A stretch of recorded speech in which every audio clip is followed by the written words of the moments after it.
What the fuck is up on a Friday night? I'm just fucking up all my demons out there. How the fuck are you doing tonight? Special fucking edition of Reapers Underground tonight. Wasn't sure if we were having one this week or not, but guess what? It fucking worked out, and I got you one fuck of a good guest tonight. And that is October Noir from Pensacola, Florida. How the fuck are you tonight? Good. Glad to have you. Don't believe I caught your names. Let's get those real quick. I'm Tyler. I'm Tom. Okay. Excellent. So, Tyler, I've been talking to you for like the past week. Awesome. Yeah. Shows you how much I fucking know. Anyhow, so before we get into this amazing fucking band and the history and as much as we can fucking throw at you tonight, let's take a quick commercial break from our sponsor over at Poison Valley Clothing. Check it out. Allahu Akbar.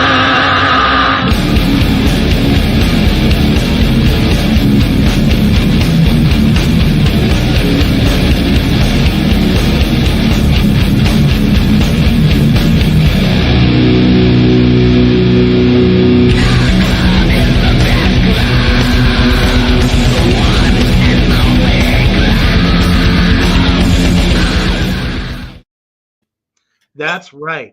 If you are looking for some custom-made horror-themed T-shirts, as well as the bands that are ambassadors for Poison Valley Clothing, check it out, man. Follow your bands. And like I said, if you're a fan of horror, like we all are here at Three Witches Entertainment, please check them out now. The website is almost completed, but for now, you can go order your shirts at Poison Valley Clothing on Facebook. So, like I said, what's up, Kyler? What's up, Flash Tainment Production, Chi-Town in the house? Awesome. Thank you. Thank you for joining us. So, when we think of goth metal or just like, I don't know, even doom metal, Doomlicious. One particular band comes to mind always. It's definitely one of the favorites of our producer Genghis, is Typo fucking Negative.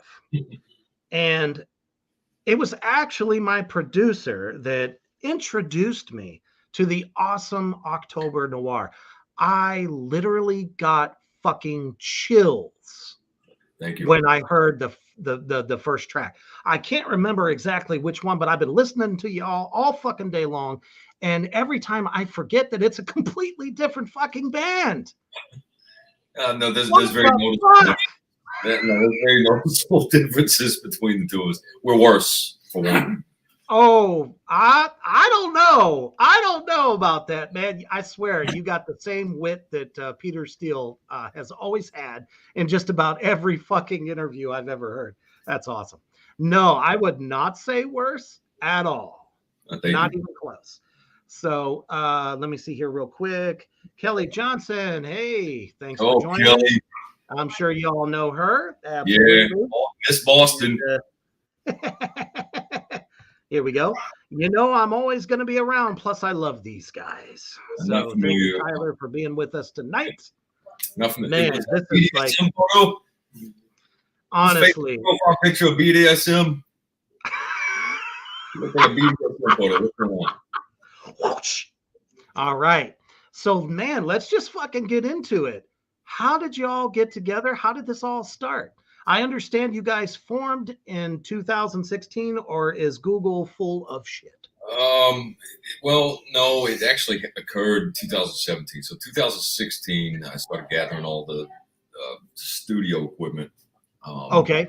And for me, I had a band back in 2004. And it was kind of like my one last hoorah at something. So I was like, well, we'll see what happens. I looked from Typo standpoint where they were not doing anything else, after Pete died, that was it. The band was over. Right. So, I said, well, let's see how it does. I honestly expected to get kind of ripped apart for everything that I attempted with. But it was opposite. It actually did really well. I was like, fuck, I don't even have a band together. So it's time to start working it. So I spent the first 7 months of 2017 recording the first album and dropped it for release in October. Okay. Real quick here from Flash Tainment Productions. May have to have you guys do a couple songs for my films if interested. Get in touch with us. Everybody's a whore. You got to find the price. Absolutely. All right. Awesome. So did you have all the musicians at that time when you dropped that first record, or did you just do it all by yourself? Yeah, I just did it by myself. Again, I just expected to go with it. So it was a lot of kind of paying homage to Typo. It was to kind of spell it out for people that were going to be listening, to kind of show them the direction. But it was also very flamboyant in the influence of some other Typo riffs and things that were placed in there to kind of get people's attention, or to make it feel familiar enough, and just to see what happened.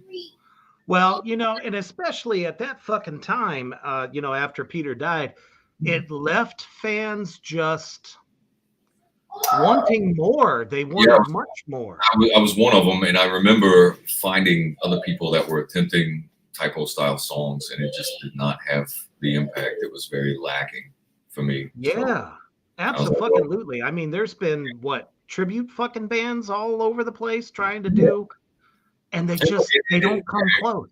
It's all appreciated, but like I said, look, all those guys are fans too. Sure. But there's something that always felt missing.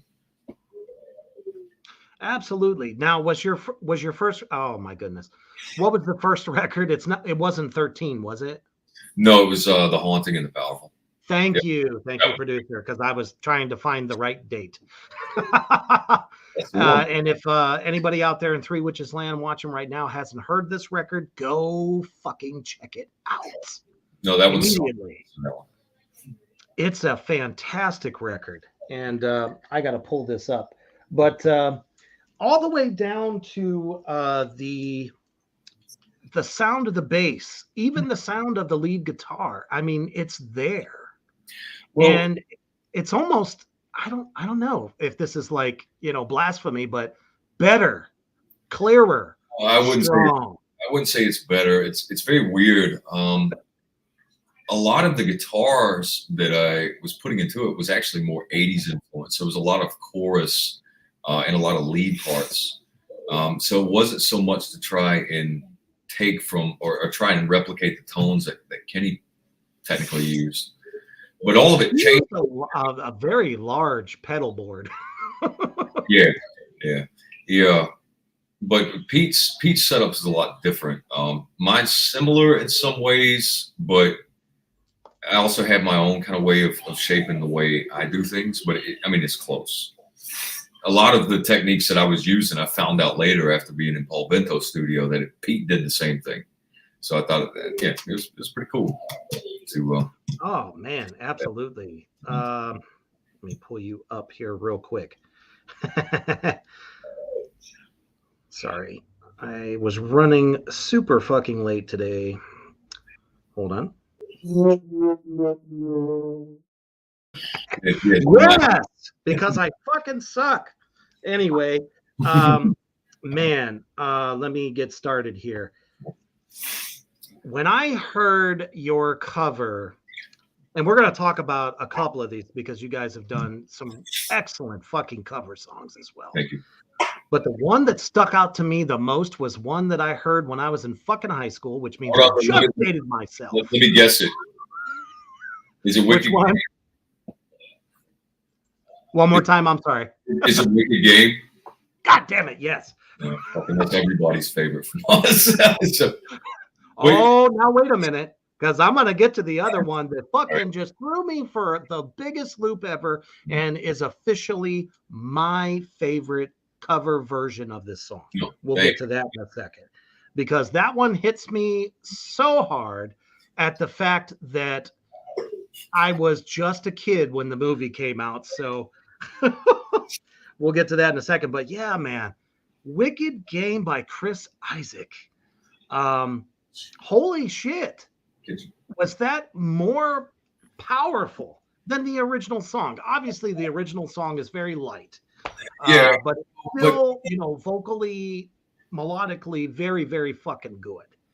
But the way you guys put the spin on it, mhm. took it into a direction that I've always wanted to hear that song done that way. So what made you want to do that? I didn't. I'm serious. I did not want to do it because it was so overdone. It was so popular, and him did it, so they had their own version. So it was actually Doug I was talking Oh, I to. did not know that. Yeah. Well, Doug was adamant. He was like, no, we have to do this and we have to do this. And we said, you know what? Fuck it. All right, we're going to do it.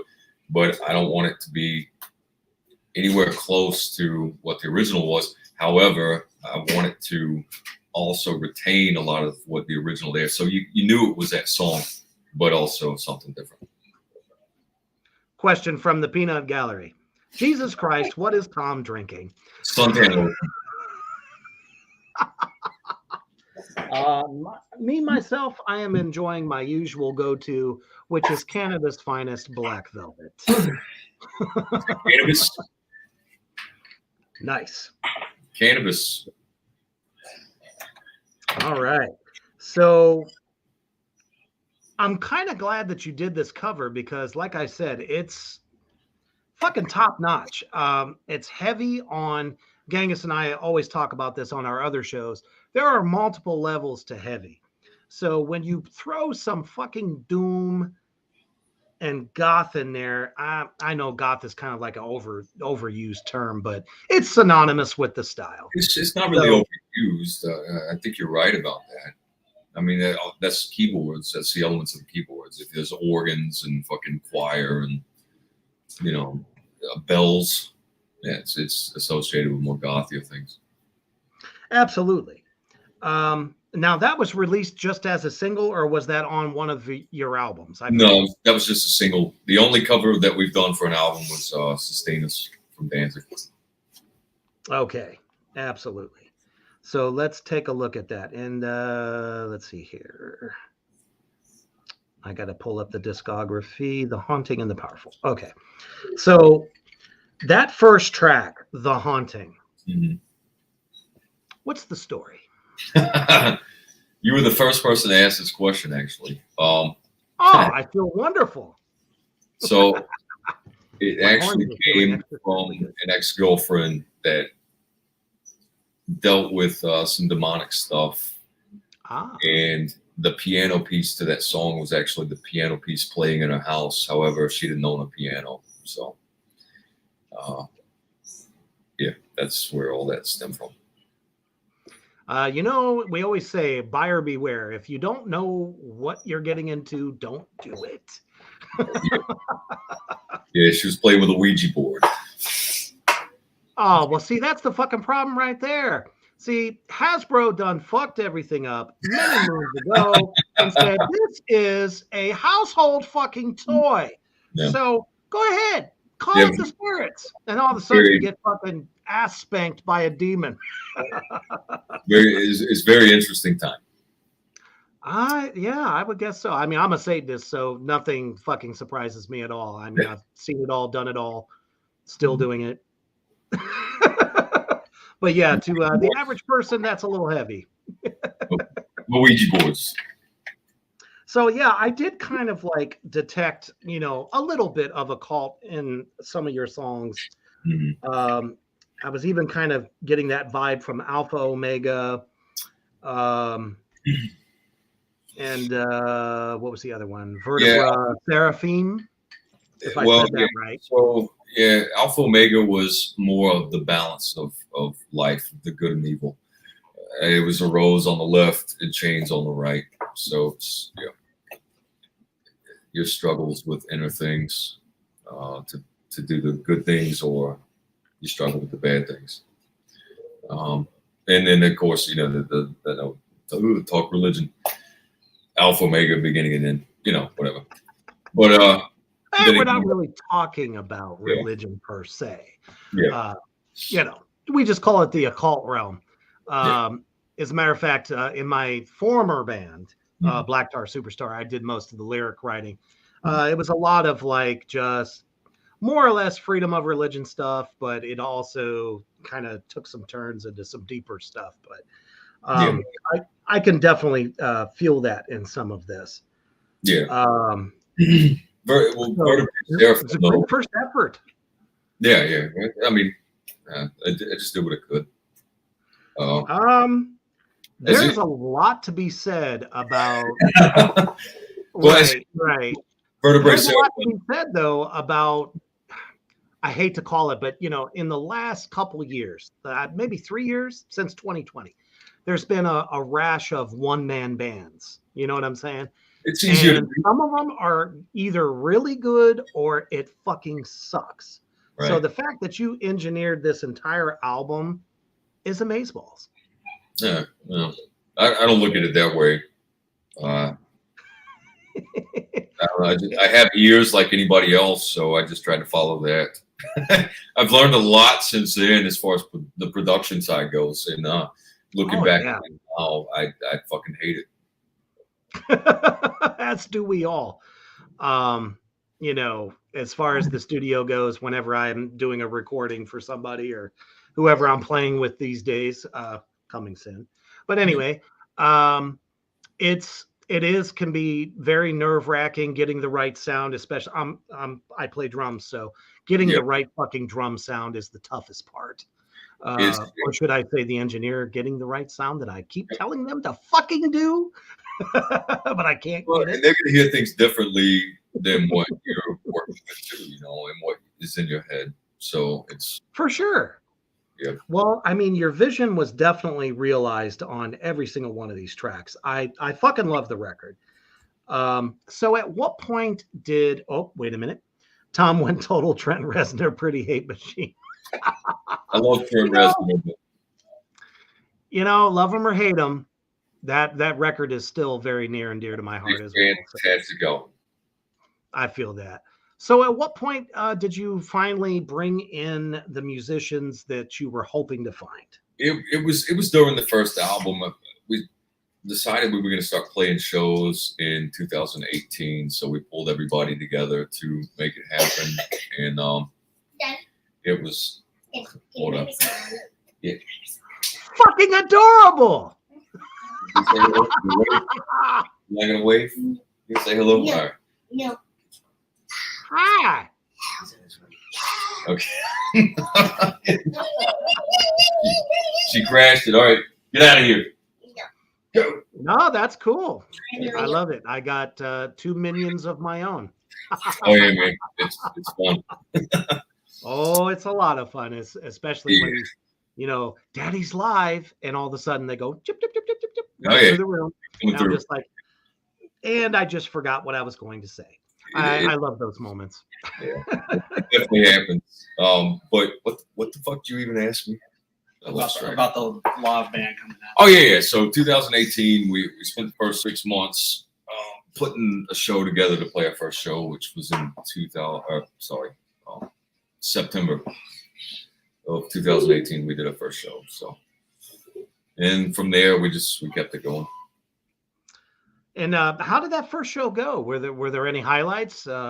Decent crowd, did they take to you right away? Yeah, it was a good crowd. They took well to it. It was kind of odd. I mean, coming out for the first time, just trying to make sure everything was flowing right. I know that the sound design was not my favorite. Just to get the level. Man, that's about every fucking club. What is it? Yeah, and the vocals were down, and that kind of it all led to prompting us to doing our own sound system setup. That way, we go to the venue, you get your main leads from those guys, from the sound guys, and you say, just ramp your master and leave us alone. Awesome. So, yeah, we've gone to like a silent stage rig so we can lift the vocals. Everything's clean and clear, and you do you think? Awesome. What type of drum kit are you using? I'm using a PDP maple kit. Very, very simple setup. Mono cymbals, mono Byzants. Ah, okay. I use soul tone cymbals myself. So did our old drummer. Yeah.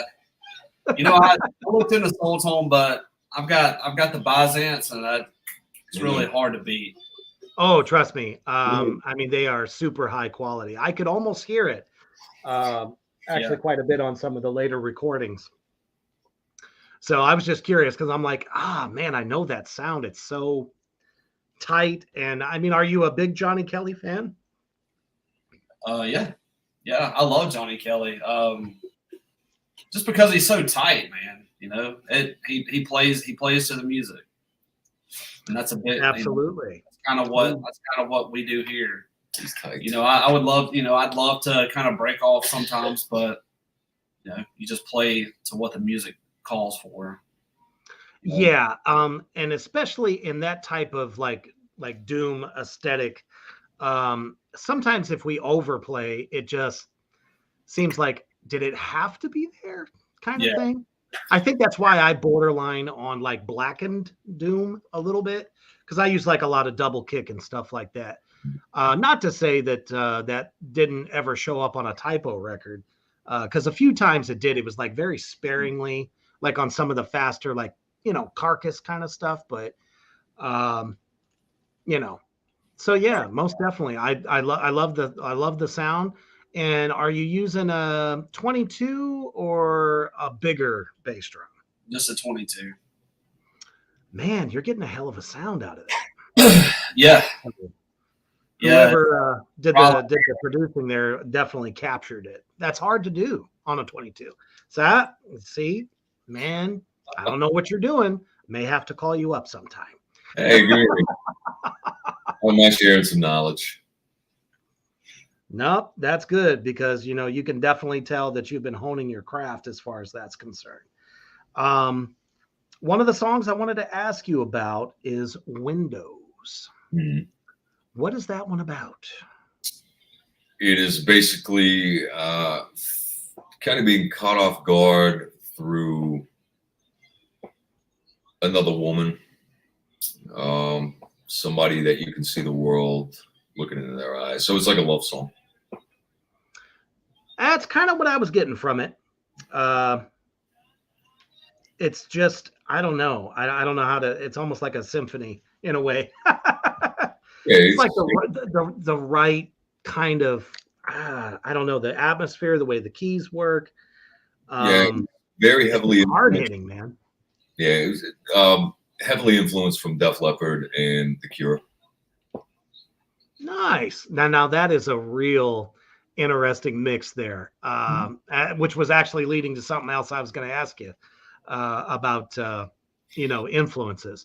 So Def Leppard and The Cure, because The Cure is usually on the, want to kill myself kind of thing, and then you got Def Leppard that's all happy go lucky and poor. A lot of it is. Yeah, a lot of it is. So you got to take it and put the twist. Absolutely. Do you have like do you take any cues from like horror films at all? Not necessarily. I do like a lot of the modern horror film instruments that they use to attach a lot of their soundtracks to. I forgot what the fucking name of that device was, but it's got all this crazy shit to it that makes all these weird sounds.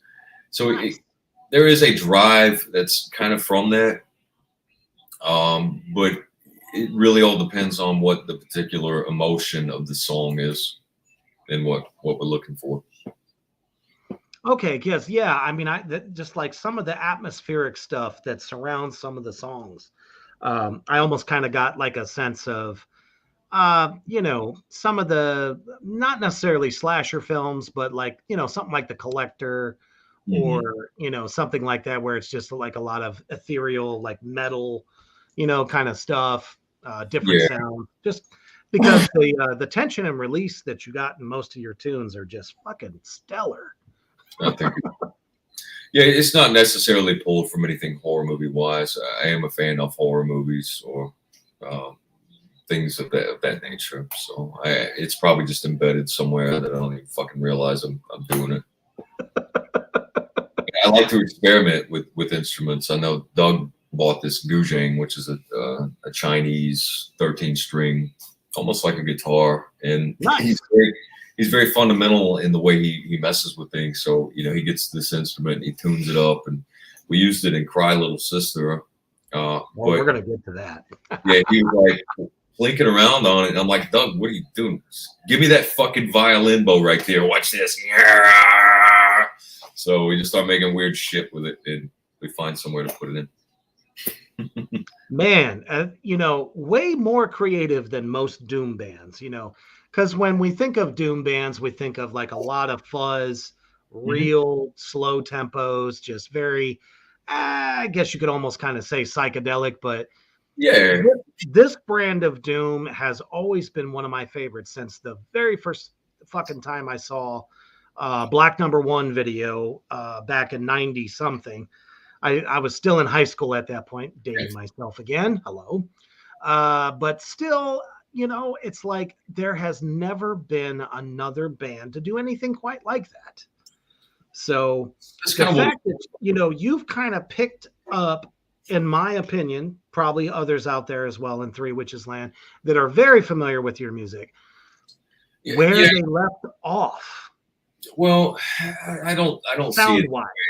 Yeah, I didn't see it that way.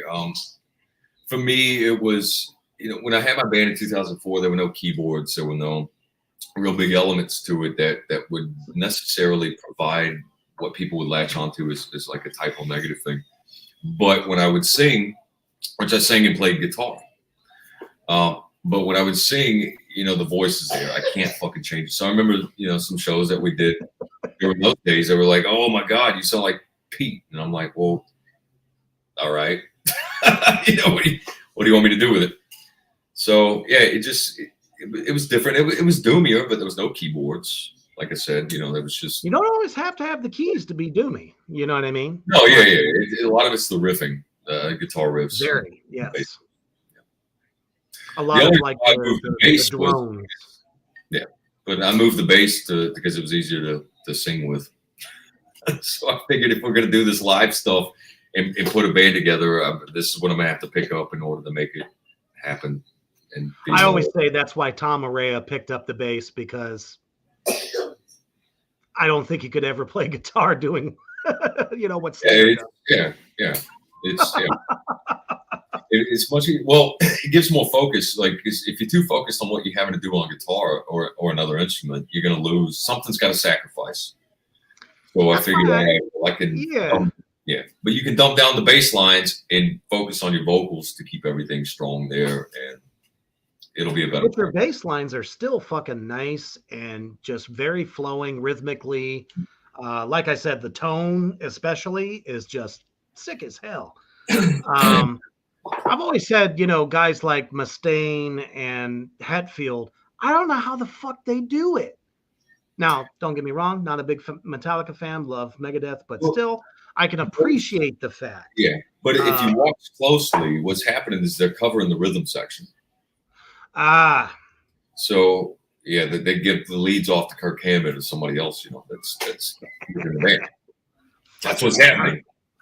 So yeah, for me to do it, if I, because otherwise I'd have to hire a bass player and then I would have to pick up the guitar, but I'm gonna have to do all the leads and all the intricate shit and whatever. I don't want to do that. It just wouldn't be as cool though if you weren't playing bass at least.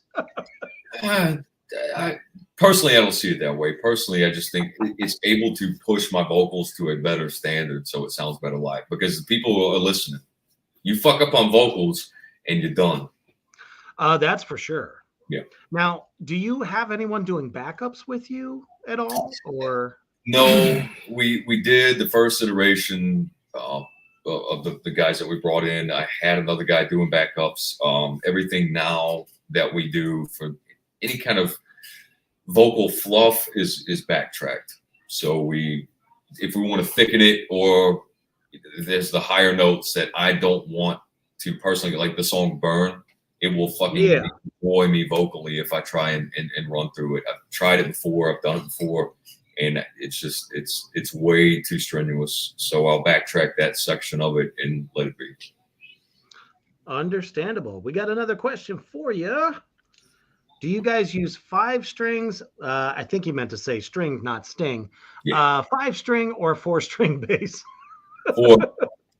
For it's 5 strings are good if you're in standard tuning and you want a low B, but because we're tuned in B, it's unnecessary. I don't need 5 strings. However, the bass that was in the music video for Wicked Game was a 5 string bass. It was our keyboardist bass at the time. So we had it on site. We were like, hey, it's wooden and it matches everything else going on. Fucking give me that. Side note, Nice. the guitar strap that I'm using for that bass is a fucking Roland keytar strap. My buddy Ari Lehman would probably be interested in that. Yeah, it was that last minute fucking give me something, we got to shoot, get it over with. So Yeah, definitely. Excellent choice. Sometimes it's like those little things can just, I don't know, add to the video somehow. yeah, I mean there's little things. Definitely. So with the success of the first record, people took to it pretty good. Did you look for any label interest, or were there any labels that were interested? It wasn't anything that we really reached out for when the album 13 came around. That's when the labels started to reach out to us. Unfortunately, the deals were not substantial to sign with, so we passed them off. So you're still independent then? Yes. Well, I gotta say, my hat's off to you, man. Yeah, thank you. For real. You guys are definitely a machine. You're doing it your own way, and you cut out the middleman, as it were. Yeah. Did you find distribution, like let's say overseas, Canada, stuff like that? Has that been kind of I don't know, was it easy to do? I mean, it is kind of more so nowadays because of DistroKid. But how did you deal with distribution? Yeah, we have a publisher we go through. I know a lot of people use DistroKid. It wasn't something that I particularly wanted to use because there were other distribution and publishers out there that offered more services to get it more broad. So we decided to do that. When it comes to physical merchandise, it hasn't really been an issue as far as people buying, and even overseas and everything. I mean, we mail out shit all the time that goes all over. So no, I don't see it really being an issue. I think labels these days are very different. The industry is very different. Very much so. Yes.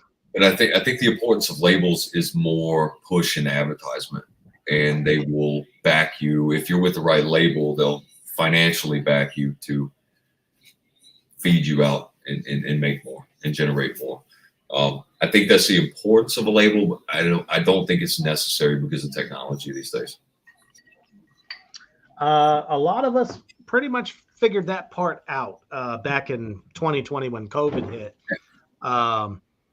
Bands before then were relying on other people, other means of, getting that marketing and advertising out, and then figured out that, oh, we need to do this ourselves. We need to learn how.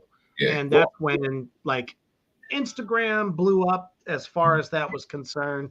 Facebook too, but it seems like, most people were more on Instagram than they were Facebook. So you could like actually interact with people. But what particular tool did you find that worked best for you?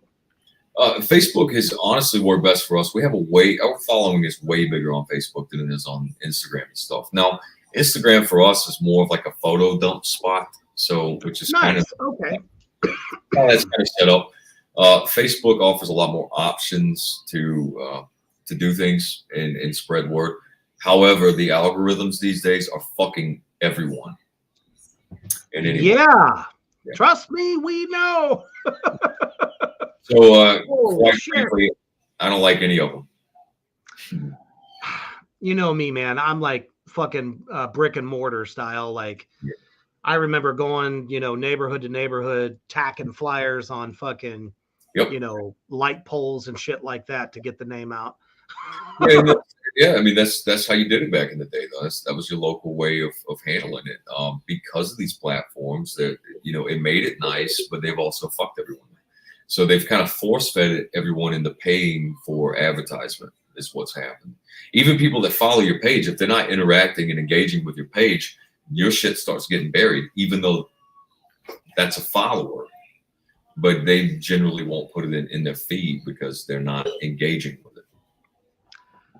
Which is some seriously sad shit.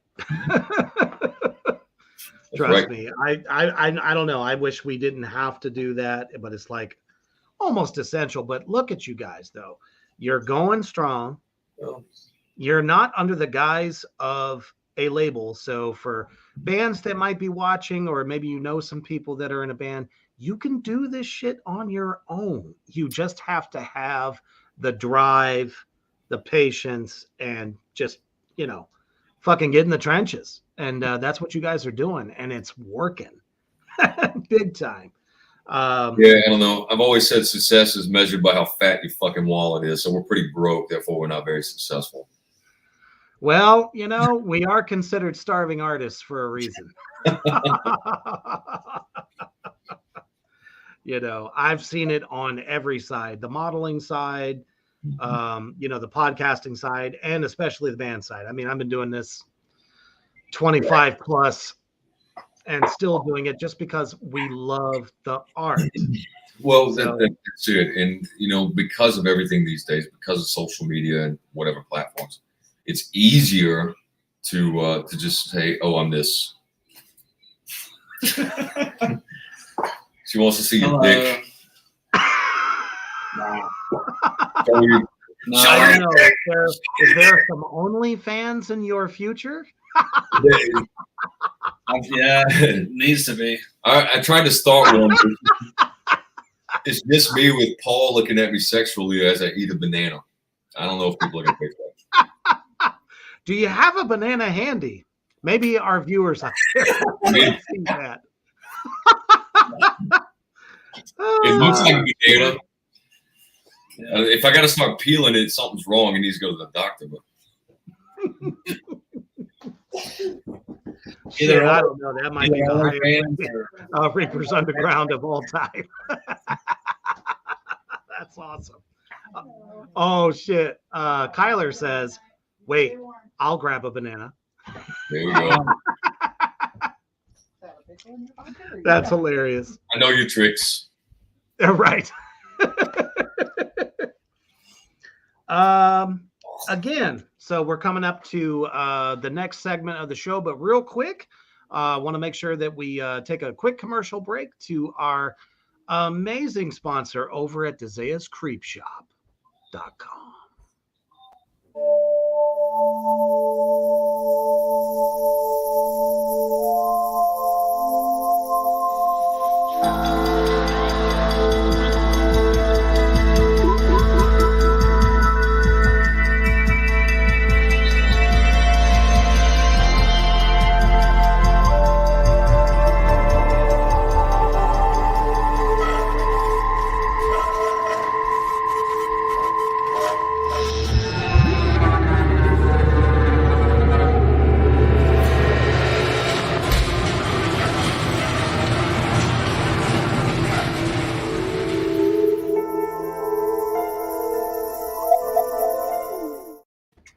All right. If you are into all things that are spooky, collectibles, apparel, she's got something for you. Horror inspired as well. So if you are into collecting such things, get your ass over to DezeasCreepShop.com and check out what she's got. And with Yule coming around the bend here, she's going to have a lot more added. So definitely check that shit out. So, how did you get in the band? I joined the band last year. Last year? Last year. I'm sure Tom would love to talk about that a little too, but what we did when I joined the band, so we did a show together, like we did a benefit show together for a local member of our scene that had passed away. So I was in another band, and October Noir were playing. and and it was one of the first times that I'd got to see them live, because I didn't really come to Pensacola. I didn't really come to their area for shows much. Mm-hmm. Some things had transpired, and it was time for a new drummer. So I jumped in as quick as I could, because, I've always enjoyed the bands that I've been a part of, but this band is something special. Special ed. Yeah.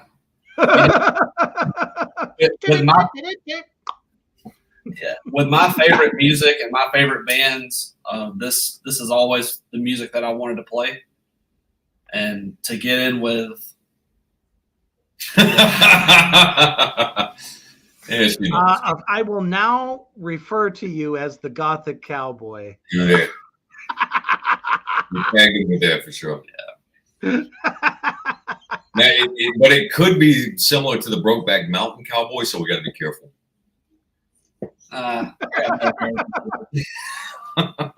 More hair, yeah, in both areas. Yeah. It just so happened that I got lucky to be a part of this band, and something that I've always wanted to do is play music that I actually listen to and enjoy and am passionate about. So it's a good fit. What are some of your influences? Well, I mean, I have a huge range of influences. I love, my last band was very Southern metal, almost like Vintage Hall, or like some Pantera, Corrosion of Conformity.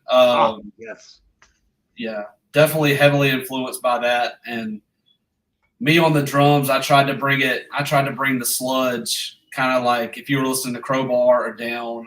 Fuck yes. It's real nasty, real slow and sludgy. But my favorite bands are, Crowbar and Him, obviously Typo Negative. So coming into this band, it's like it really like the right fit.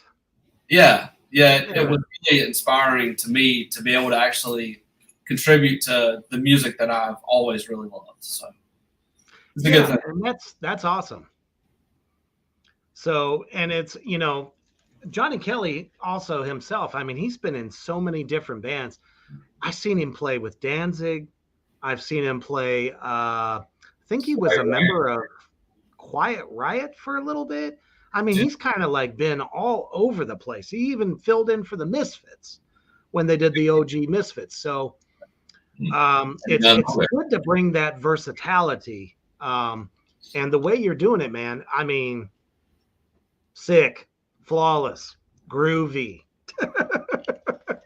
Well, one thing I do is cater to the music, and that's something that this band hasn't had in a while. So I feel that it's a good thing. It's like, don't be afraid to be a little bit, outgoing with it, instead of just the usual dum, bum, bum, bum. Right. You have some tasty fills in there, and I love that. Yeah. Thank you. Absolutely. So, Cry Little Sister. Oh, here we go. That is a song that has stuck with me, like I said, since childhood. I saw the motherfucking Lost Boys in the theater, when it first came out. So I remember when Manson did a cover of that song, and I was like, decent. It was funny because when we did ours, so initially we were going to do the Saxophone Man. But yes. a buddy of mine in another band had done it, and I was like, fuck, well, I can't do it now, so we'll just do Cry Little Sister. And then it fucked us again, because right when we did ours, Manson released his and had no idea. And I was like, well, there goes that. Fucking it's whatever. So, but if I had to put it up against Manson's, I far more appreciate your version. Nothing against, Manson, because, he's great when he wants to be. That's but it's nice hearing that, because those guys they're the top dogs, or was. Right. Yeah, I mean, if we're doing it to where people can appreciate it more so than somebody that's been in the industry and at the top of the game for so long, then we're happy. Yeah, it's just tastier to me, heavier. I have to keep kind of going back to that thing because everyone's idea of what's heavy, it differs from listener to listener. So what you did with it, it was just more demonic in some spots. That's kind of how I Yeah, it do was. it anyway. Just darker. Yeah, the big thing was I never liked the children's voices in the originals, and even I think even in Yeah. it was kind of off putting to me. I was like, well, that would be a good spot to just do the low dark vocals.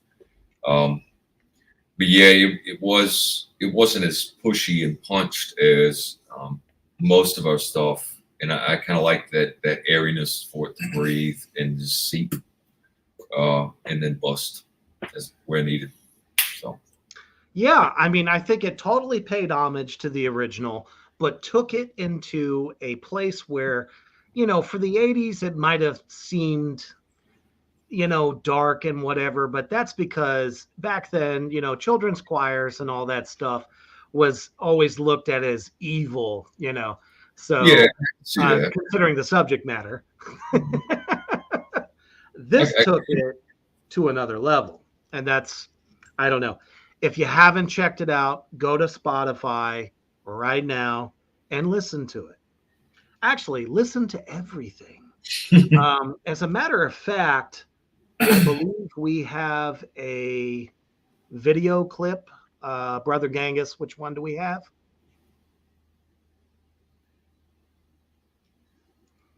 I've tried to find it and I can't find it. So we'll need it.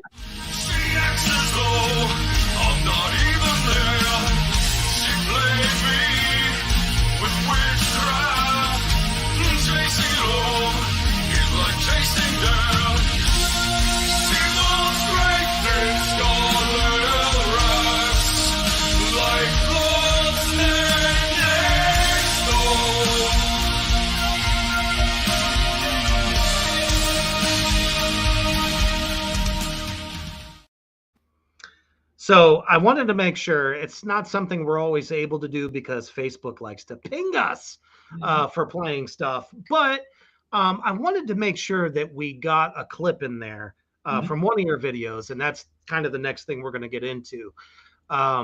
Just really awesome made videos. And I have to say, little elephant in the room, how's come you cut your hair? Britney Spears, maybe. God damn it, Brittany! Shit. I don't know. I've been bald since I was 19, so that's just a question I like to ask. Yeah, first of all, it's much more manageable. Secondly, yeah,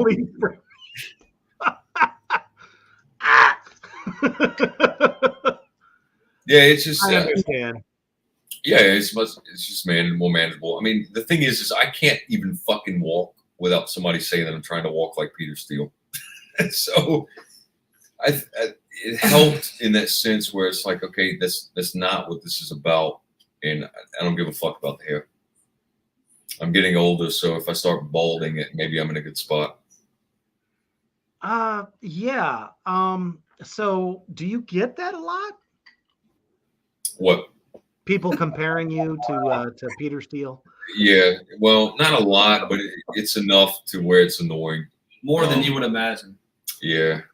That's okay. I feel that. I'm always confused with either Sid Haig, which is one of my heroes, or Anton LaVey, who is also one of my heroes, but still, I don't look this way because of it. Well, right.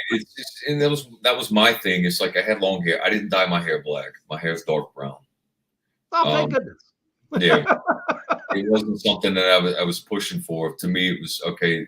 The hair, it's like any other metal dude, For sure. Yeah. I've always made it a point to avoid wearing green tops or shirts. Yeah. Association. So I want to be comfortable when I'm on stage and playing. So normally I just stuck on a black fucking tank top. So if I sweated, it wasn't as bad as wearing a bunch of shit all over me, and it was just annoying. For sure. Yeah, it had nothing. It had nothing to do with trying to replicate what Pete was projecting image wise. It's just yeah, it's you're not obviously not on steroids. no, not steroids. You know, I don't look at bulking up or any of that shit. I'm just me.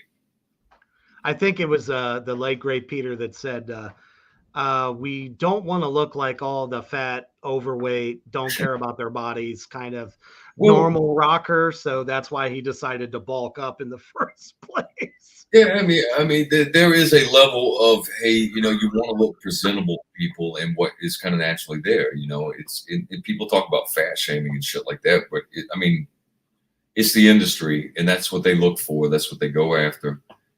Me personally, Which is sad. Yeah, but I've always been an active person, you know, with whatever. So my physique is what it is. I would say it's more of a swimmer's body or somebody who doesn't eat a whole lot. Exactly. And it's best to be you. You're not trying to impersonate somebody. And that was the other reason I wanted to play that clip, because it doesn't matter if you do a tribute to Typo or any other cover for that matter. Your own stuff, your songs are awesome on their own. And, you know, you guys aren't trying to be anything. Does it happen to sound a little bit similar to, you know, some of the Typo catalog? Sure, why not? What's wrong with that? Nothing. Well, and that's it's a style. No, that's been my thing. I always said it, and I looked at it from the way the 80s was. You know, when Led Zeppelin hit, all the 80s bands morphed into this thing to where they were trying to become what Led Zeppelin was, because they were huge. So you had all these 80s bands spin off. They all sound the same. You look at any fucking genre these days, everything spun off from it and tried to replicate. Now, that was the way I looked at this. They had a genre that nobody else has been able to tap. So what if and I think we've been successful in it to a degree, but it's still my own. I mean, even Spellbound gets, I've seen people reference that to a Summer Breeze ripoff, and I have no idea where the fuck that's coming from. What? Yeah. It doesn't sound anything like that. People naturally, psychologically, people are going to relate things to the way they see things and hear things. And I think that's where it comes from in that sense. Even the video for me was a film noir. So it was like the old 1930s, 1940s film. I wanted the reds to kind of pop out, but more of a black and white style. But then it gets compared to the Black Number One video, which... Oh, because of the chick? Yeah. Now, the whole thing about that, first of all, that song is about being rejected. Seeing somebody for the first time, they're gorgeous. You want to approach them. You want to talk to them. And you're rejected. So the video portrayed me sucking her into my own mind. So all of those scenes with her and I together was, this is what's happening and unfolding in my head. But in the end, you're fucked. She doesn't want you. I think that's something we all can relate to. Well, yeah. And that's the other thing. All of your songs, you know, lyrically are very relatable to just about any type of listener. And that was really the most important thing to me, is this is a style. It's not a carbon copy. Right. You know what I mean? That's the way it's meant to be. And I always enjoy it when I hear people who understand what's happening, because my lyrics are personal to me. I'm not looking at Typo lyrics and trying to write songs like Pete did. Pete's work, that was his thing. Yeah, they were much more depressive. Yeah. In a lot of ways. Quite honest. But I mean, look, you know, I don't think there will ever be a band that does it better than they have. But if we are successful in what we do, then I'm happy. And if it gives people the opportunity to carry on where they felt empty and they wanted more, then okay, perfect. I'm happy with that. That's the point. But also to be who I am inside of it, and not fucking have to worry about being, you know, tossed up as a Pete Steele wannabe. As a drummer, do you get a lot of that as well? I don't get much hate. I do get What do you mean, like a comparison? Yeah, like you're just trying to play like them, that kind of thing. I'm just wondering if it's like band wide, kind of. It's all him. It's all him. He gets the blunt of the hate.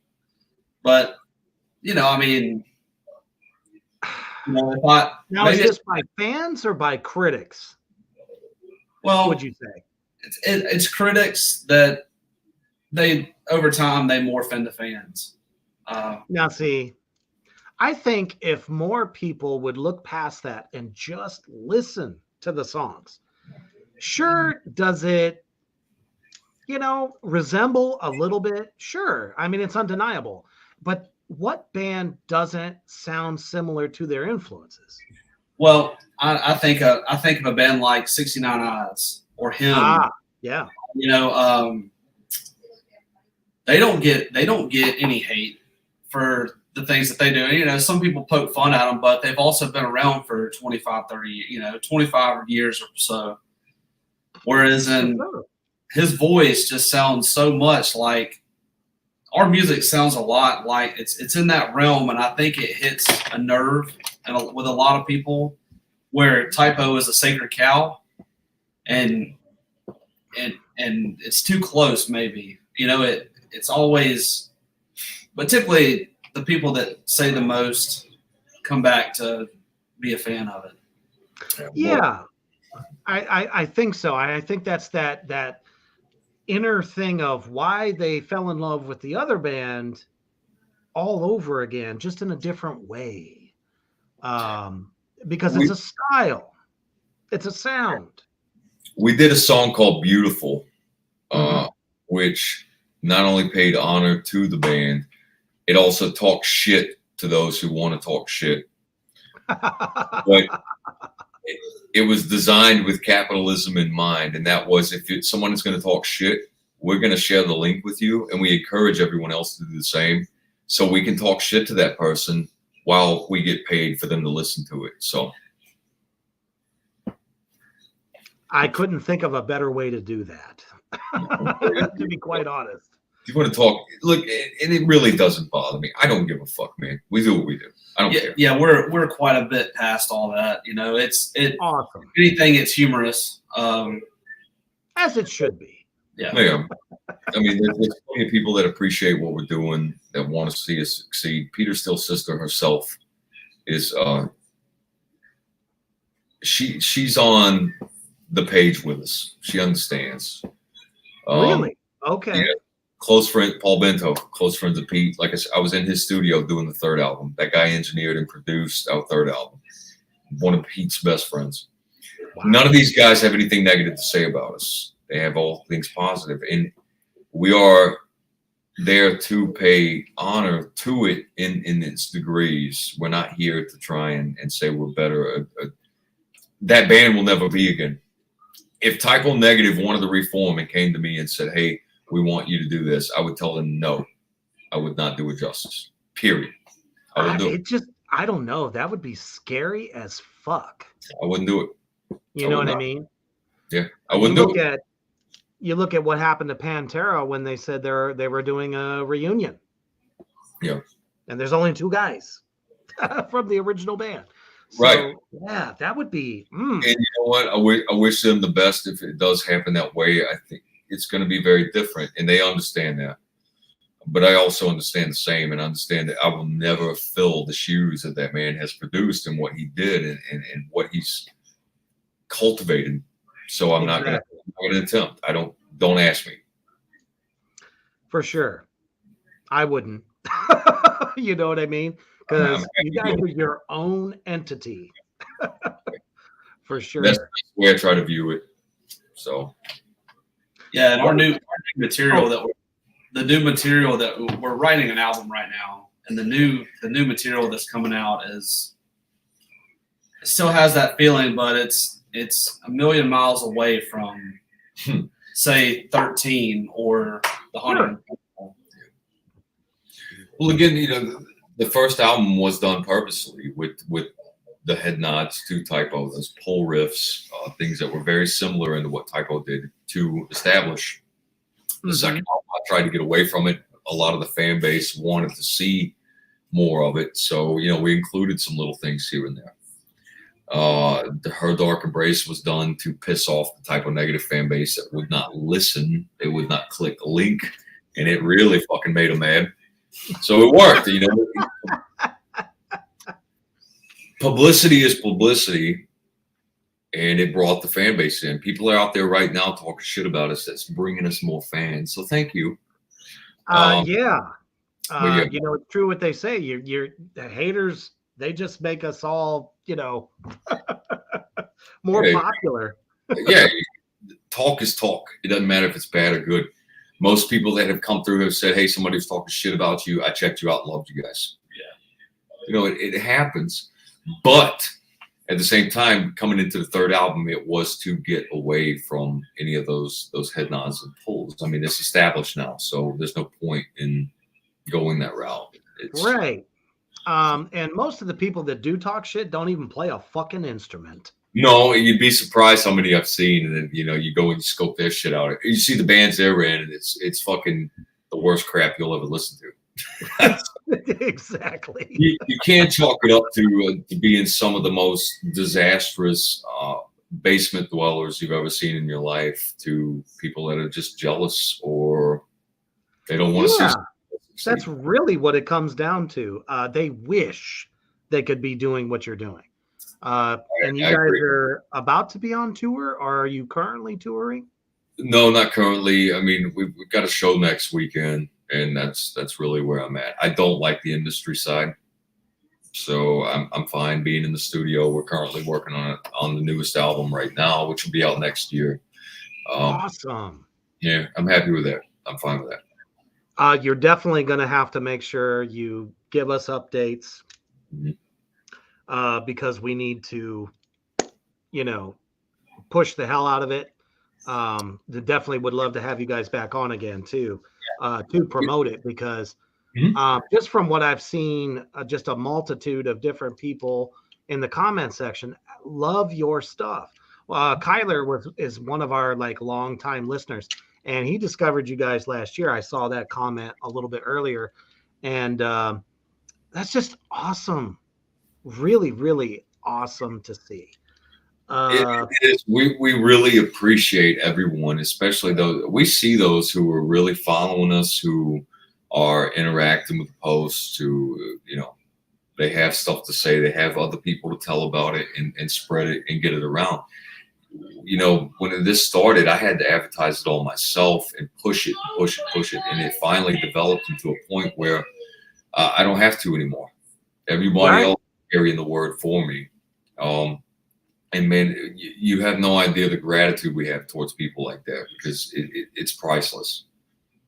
Yeah, I wish I could fucking buy all this merch and give people free shit just for helping us. I can't. Oh, sure. That'd be great. I would probably wear it. Yeah, well, I mean, I go bankrupt. That's the only problem. So. I know. So what was it like working with Dennis Pauna? Dennis, man, he's a different entity. He really specializes in doing these styles of this and that. So it can almost be taken gimmicky. But I'll tell you what, if Dennis said, "Hey, I'm moving to Florida tomorrow and I want to play guitar for you guys," you fucking come with us. Dennis is a great guy. Dennis is a very nice guy. He's a very talented guy. Extremely. No. Personally, I find it funny when I listen to a lot of his typo stuff, because you can hear his Croatian accent coming out. Yes. That's one of the things I love about it. Yeah, it's like a fucking thumbtack in my arm. I just hear it's the little things that I notice. Other people may not notice or hear it. But Dennis is fucking amazing, man. And he was in Brooklyn with us back in April. And that had to be fun. Yeah, we hung out all the time, man. He rode with us everywhere, and we talked about dropping the soap and fucking each other in the ass or whatever. That's fun. our producer asks, tell us about Peter's Tree. Yeah, so Peter's Tree, like that was back in April. That's where Dennis was too. So we stayed in Flatbush, which is like the really rundown side of Brooklyn, I guess. But it was like the raw, material. You got like people Is there pissing a on the beautiful side? behind you, 10 feet from you. Yeah, people just pissing their pants. Yeah. But when we were booking that trip, I said, I don't fucking go there and be Mr. I'm a fucking rock star. It's Gotcha. Don't tell anybody shit. Don't tell them we're coming. Don't tell them who we are. Don't say a word. Let's go pay our respects and just enjoy everybody's company and be a part of it. So we did. And, I was very nervous. I was like, man, there's probably going to be some haters there. They're going to jump down our ass and our throat and have this and that to say. But about halfway through the day, we met Pete's sister, Kathy, and her friends, and Darcy, the family members and whatnot. And then the fan base. And we just, we tried to be as friendly to everybody as we could. If they came up and introduced themselves, and fine. But about halfway through the day, somebody said something about who we are, and the whole fucking place went off. And they were all coming to us in, and it was, oh God, let me, pictures, and, let me talk to you. And we just met some really good people, and it was a beautiful day. We visited the grave site. We cleaned up all the trash, empty wine bottles, cigarette butts, and shit. Oh, for fuck's sake. Yeah, so, but the big thing was, we appreciated it, and we were appreciated that we were accepted. And it was a great time, man. If anybody has the opportunity to go. Man, just the energy surrounding that, I don't know. It would almost be too much even for me. No, but I think that would definitely be a bucket list for me. Well, yeah, I mean, it's worth it. But here's the bottom line: people are people. I don't get starstruck. People are people, sure. And that's everybody's human. We're no different. It's just some people have more popularity than others. So it comes down to where you just treat people as people, and that's enough respect that they deserve, and it's reciprocated. And here at the Underground, that's what it's all about. It's about all the bands that otherwise, the bigger scope of the states, whatever, the world, need to know about it. And that's why, when you guys said you'd love to come on, I was like, motherfuckers need to know what you're doing. They need to hear it. And if they haven't heard it, they need to. So let's get it up on the screen right now. It's octobernoir.org is your website. Let's get that up there. Let's get the Bandcamp up there. Spotify, obviously, you put in October Noir, it's going to hit you right in the fucking face. Everybody needs to get out there and listen to this. It is so fucking good, refreshing, especially in the metal community, because, mainstream has just got the dumbest fucking shit out there right now. I'm not afraid to say that. I don't care. You can tell me to fuck off. That's fine. You're a metalcore fan. Good for you. But when it comes down to brass fucking tacks, all the talent is in the underground. And that's what we're all about here. So, man, I thank you guys for coming on. We've definitely got to have you back, especially with the new album coming up. I want to make sure we get that out there. And thank you for your fans who have joined us tonight. Hopefully you've enjoyed our interview, our little chat, as well as all of my demons out there.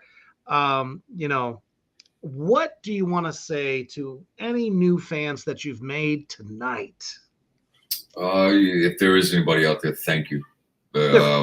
Without you guys, we would not be here. So I hope that I can meet every single one of you and shake your hands personally. With life, it may not happen, but if it does, we'll make it happen. Humble as fuck. I mean, it doesn't get better than that. So thank you all again so much out there in Three Witches Land for joining the underground tonight. I know it was a little bit short notice, but man, y'all showed up, showed out. Thank you so much. And it's pretty fucking cold out there. I don't know, here in Nebraska it's cold as fuck. But if it is not where you are, nonetheless, when you're getting into your PJs and curling up by the fire, always stay heavy.